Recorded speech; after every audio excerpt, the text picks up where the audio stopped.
same sediments in the Valley of the Moon, but in size and design, Eoraptor already seemed simple, while Herrerasaurus was an omen of things to come. At 15 feet long and over 500 pounds, it could overpower as well as outmaneuver its prey, and it evolved yet another hallmark of future killers, a more powerful jaw.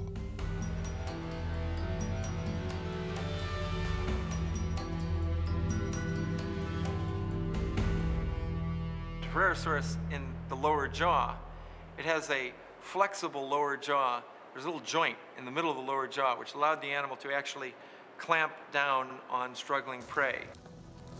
Herrerasaurus would pass this remarkable jaw down the predatory line all the way to the last and greatest of its kind, Tyrannosaurus rex.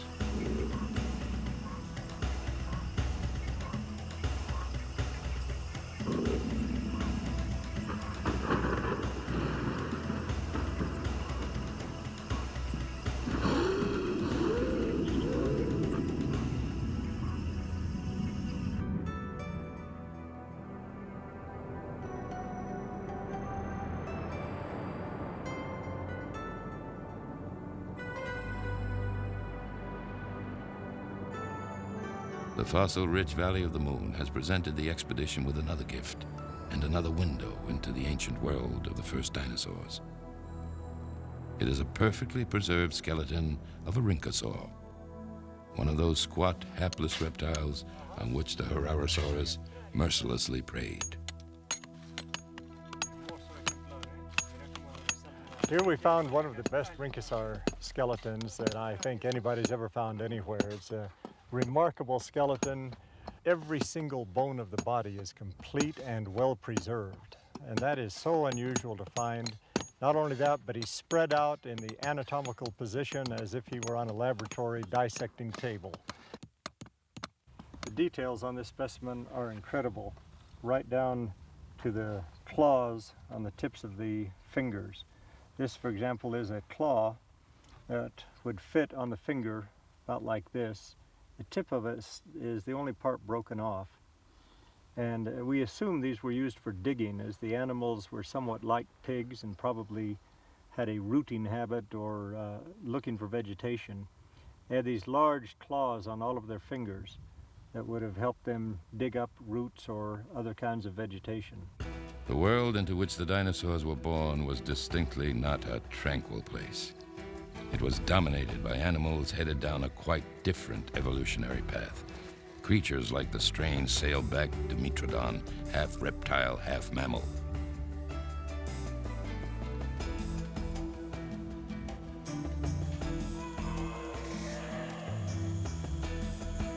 These mammal-like reptiles were larger, fiercer, and far more numerous than the first primitive dinosaurs, and should have outcompeted them for prey.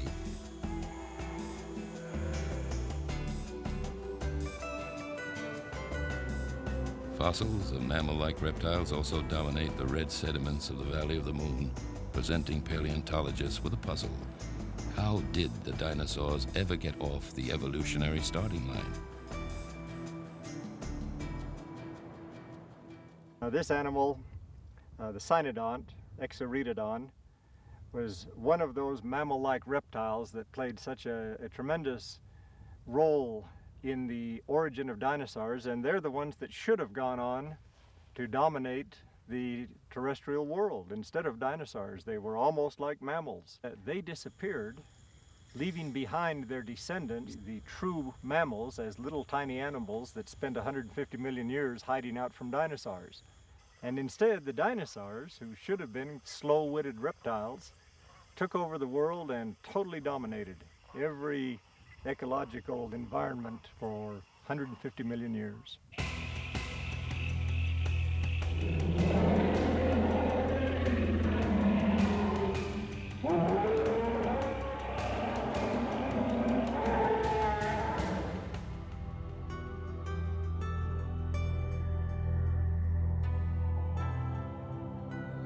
$210 million years ago, in the last days of the Triassic, the world was changing.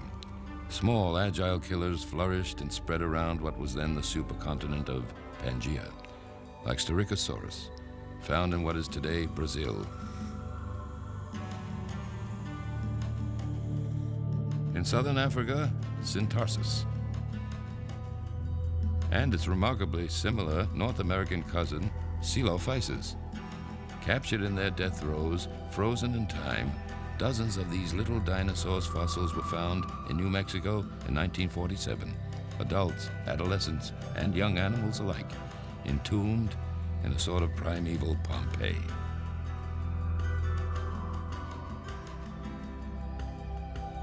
Today, paleontologists are teasing the remains of the oldest dinosaurs of North America out of the rocks of Ghost Ranch.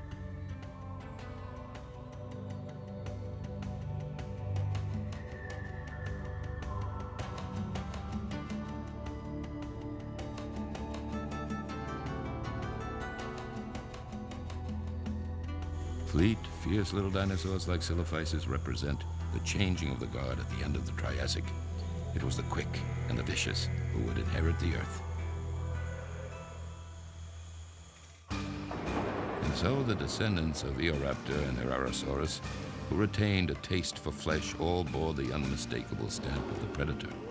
Dinosaurs that are separated by millions of years in time and by orders of magnitude and size are just variations on a deadly theme.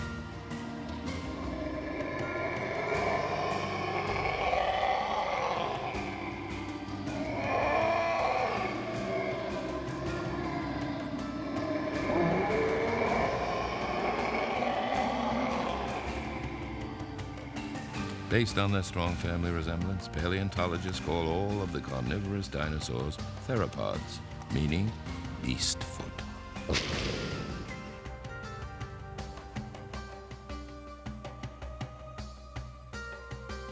These, then, are the hallmarks of all the killing cousins of the Triassic, Jurassic, and Cretaceous, balancing on clawed feet, the long tail and the compact chest, small, slender arms for grasping, and the remarkable head, in itself a fearsome weapon, the deadly engineering of a powerful, double-hinged jaw.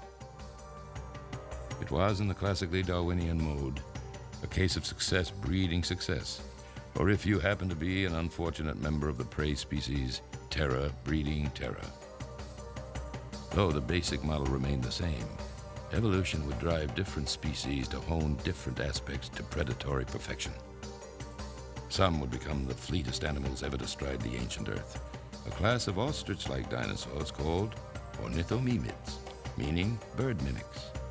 The ostrich-like mimicking ornithomimuses, like Gallimimus, pursued smaller game, lizards and insects, at a top speed of about 60 miles per hour.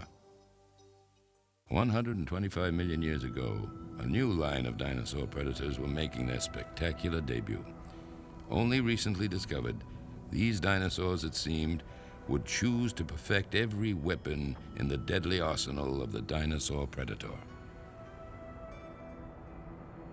The early Cretaceous is a time we know little about. In these layers, the fossils are particularly elusive. But in 1991, in the early Cretaceous deposits of Utah, Dynamation Society paleontologist Jim Kirkland brought one dinosaur roaring to life. This is Utahraptor, 20 feet long, over 1,000 pounds. It wielded one of the most frightening weapons ever devised, a spring-loaded razor-sharp sickle claw, more than a foot long. This pit right here was the attachment for a very powerful tendon that would wrap under the foot and up into the calf muscle. When this animal employed the claw, this tendon